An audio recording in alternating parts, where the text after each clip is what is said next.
What if I told you that the history of human civilization is actually a 9,000-year-old story of getting buzzed? From ancient temples to modern bars, alcohol is everywhere.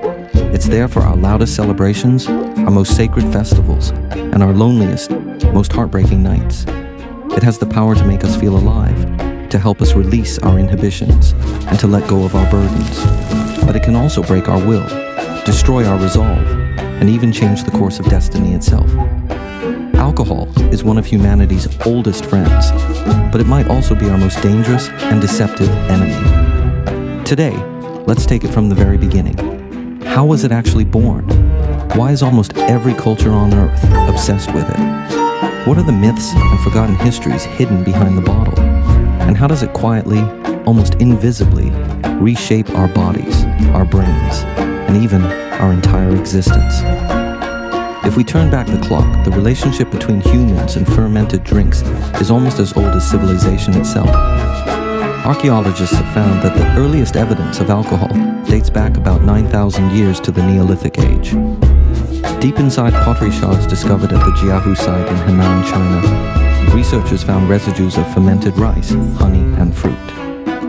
These discoveries prove that as early as 9,000 years ago, our ancestors were already brewing mixed fermented drinks, essentially a primitive blend of rice wine and fruit wine. You could say that even back then, humans were already drinking prehistoric cocktails.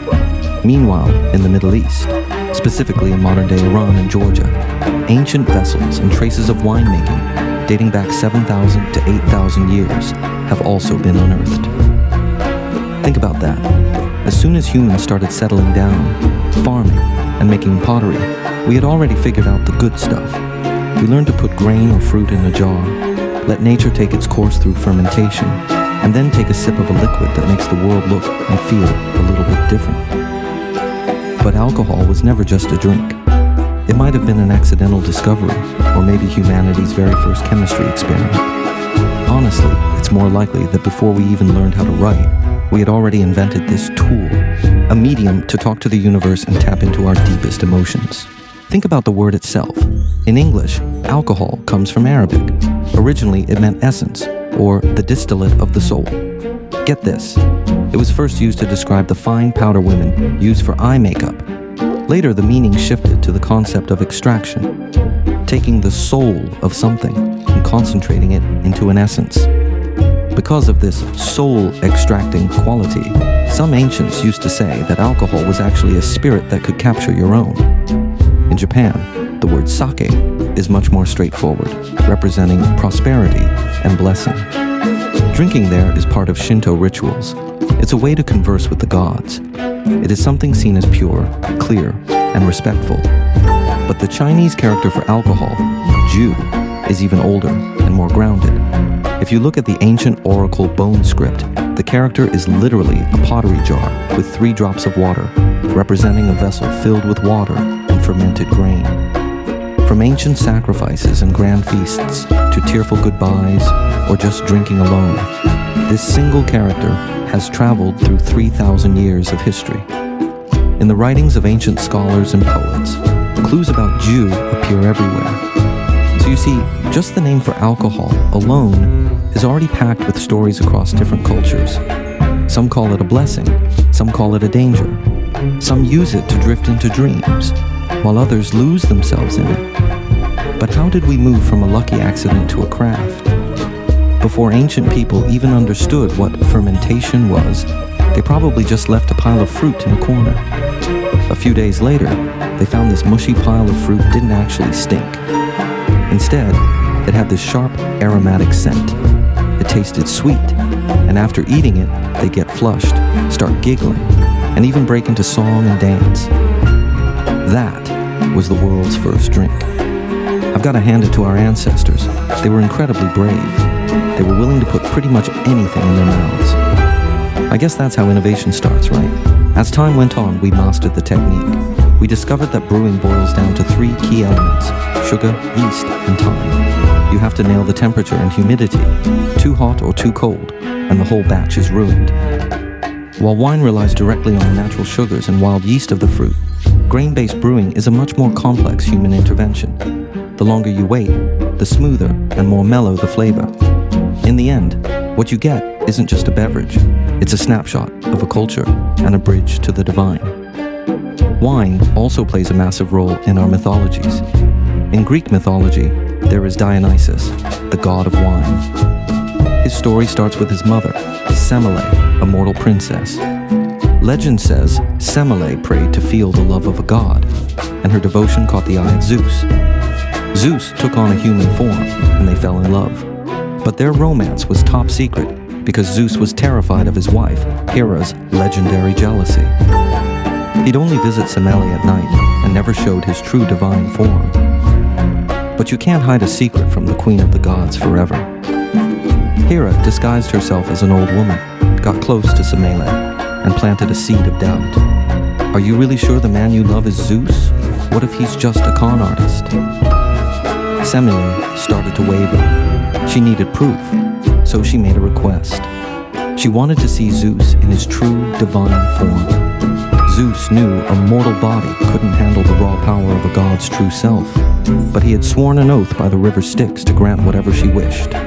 With tears in his eyes, Zeus revealed his true self in a burst of thunder and lightning. The entire palace was swallowed by celestial fire, and Semele was incinerated instantly. All that was left was a pile of ash and her unborn child.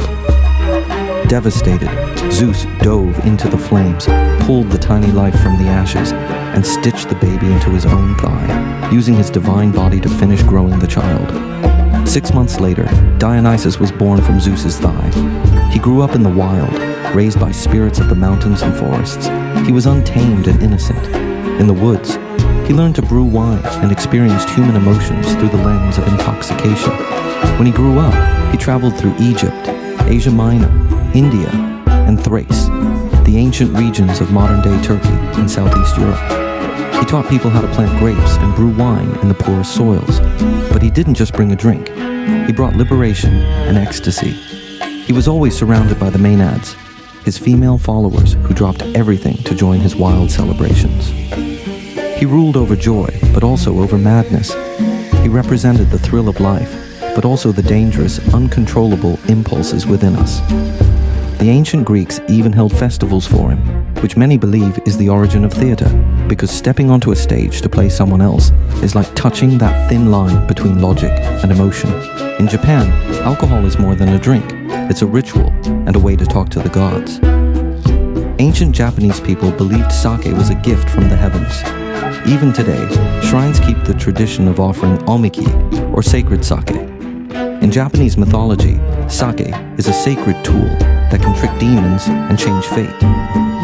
The most famous legend is that of Susanoo and the Yamata no Orochi. Susanoo, the god of the sea and storms, was banished to the mortal world. In the land of Izumo, he met an elderly couple, descendants of the mountain god Oyamatsumi, who were sobbing over their last daughter, Kushinada Hime. They had 8 daughters, but every year a monster would crawl down and eat one. This beast, the Yamata no Orochi, was terrifying. It had 8 heads, 8 tails, and a body so massive it looked like 8 mountain peaks. Its eyes glowed like fire. Fir and cypress trees grew on its back, and its belly crawled with bloody red venom. Susanoo didn't just grab a sword. Instead, he ordered the brewing of 8 huge vats of the strongest rice wine, Yashiori no sake. He placed these vats at the mountain pass, built a maze around them, and placed a mirror and a jewel before each vat. When the serpent arrived, the smell of the wine was irresistible. Each of its 8 heads lunged for a vat and started chugging. The monster got so hammered, it forgot its mission. When it slumped to the ground unconscious, Susanoo drew his sword and hacked it apart. In the 8th tale, he found the legendary Kusanagi sword, now one of Japan's 3 sacred treasures, supposedly kept in the Atsuta shrine today. After his victory, Susanoo built a palace and planted yagaki, an 8-fold fence, to protect his bride. Today, the Yagaki shrine is still a famous place to pray for a soulmate. In China, the birth of alcohol is tied to Dukong. During the Jia dynasty, he stored excess steamed sorghum in clay jars and accidentally discovered the mysterious aromatic liquid inside. Even the famous General Cao Cao wrote, "What can clear my woes? only Dukang. In Taoist legends, alcohol takes on an even more mystical role. The divine fire used by immortals to brew alchemical elixirs was said to be ignited by the vapor of heavenly wine. At the Queen Mother of the West's Peach Festival, celestial wine was served to grant immortality. By the Wei and Jin dynasties, the bond between scholars and wine was unbreakable. Picture the winding stream party, where wine cups drifted down a stream. If the cup stopped in front of you and you hadn't finished your poem, you had to pay the penalty by drinking. This is how Wang Xiji wrote his masterpiece, the Lanting Jishu.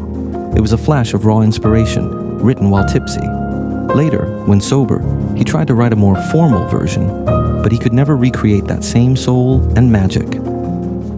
Western art is the same. Beethoven loved his Riesling. Schubert was intoxicated almost every night while composing Winter Journey. And then there's Vincent van Gogh. His paintings have an intense emotional vibration, like a soul on fire.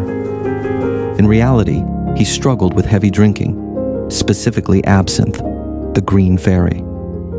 On the night, he famously cut off his earlobe. And just a reminder, it was his earlobe, not his entire ear. Legend has it, he had knocked back 3 glasses of absinthe and a bottle of wine. In that state of losing control, he painted masterpieces like The Starry Night. Sometimes inspiration doesn't come from being sober. It comes from that moment of losing control. But alcohol isn't always a gift. The line between creation and destruction is only one drink away. So, what does that drink actually do to your system? We measure it using BAC, blood alcohol concentration. At 0.02%, 1 12-ounce beer, you feel slightly relaxed. At 0.05%, 2 to 3 beers, your reaction time lags and judgment slips. By 0.08%, you hit the legal limit for driving. You talk faster and lose your balance. At 0.10%, 5 beers, coordination is gone. At 0.15% to 0.20%, your memory gets hazy. This is a blackout. Our brains store memories in fragments, and at this level, the recording button gets jammed. Anything over 0.30% is the danger zone, potentially leading to a coma or respiratory failure. According to the NIAAA, alcohol messes with a neurotransmitter called GABA, which normally keeps us calm and controls our impulses. Alcohol slams that brake pedal to the floor, making you slow and emotional. At the same time, it triggers the brain's dopamine reward circuit, which is why it's addictive. Over time, it damages the hippocampus, the memory center, and your liver has to turn that alcohol into acetaldehyde, which is highly toxic. This process creates free radicals, unstable molecules that act like tiny looters, stealing electrons from healthy cells and speeding up aging and disease. I know many people use alcohol to escape stress or to fall asleep, but it's lying to your brain. It gives you fake relaxation while destroying your REM sleep, making you wake up feeling even more exhausted. Eventually, your brain develops a tolerance and your wiring is rewritten. Clinically, this is alcohol use disorder, AUD, listed in the DSM-5. Some say, it's just a drink, it's not like I'm using drugs. But from a neuroscience perspective, that is a dangerous mindset. The way it damages the brain is strikingly similar to high-risk illicit substances like heroin, coke, or meth. They all hijack your brain's reward system, while certain illegal substances might target specific receptors, like opioids targeting sedation or stimulants blocking dopamine reabsorption. Alcohol is a triple threat. It hits the GABA system to relax you, the glutamate system to slow you down, and the dopamine system for pleasure. It leaves you drunk, happy, and completely out of control. The journal, The Lancet, ranked alcohol as the most harmful substance overall, even surpassing certain illegal substances, because it is so legal and socially accepted. It follows us from birth celebrations to funerals. It's treated as a social tool, but some scholars call it a slow-acting toxin in a legal disguise. We are taught to be terrified of drugs, yet we've become desensitized to alcohol. So how do we deal with it? Alcohol isn't necessarily an absolute enemy, but it's never been a harmless friend. The key is dosage and boundaries. Low-risk drinking is generally 1 to 2 standard drinks a day. But what matters more is your motivation. Are you drinking to enjoy a moment, or are you using it to numb a pain? If you can control it, it can remain a small pleasure. But remember, your life is only about 30,000 days long. No matter how deep the valley, the thing that truly pulls us back up is never a temporary state of intoxication. It's the light within us that never goes out. All right, that's all for today. If this video made you think twice, or if you just love the history, hit that like button and subscribe for more deep dives into the things that shape our world. Thanks for watching, and I'll see you in the next one.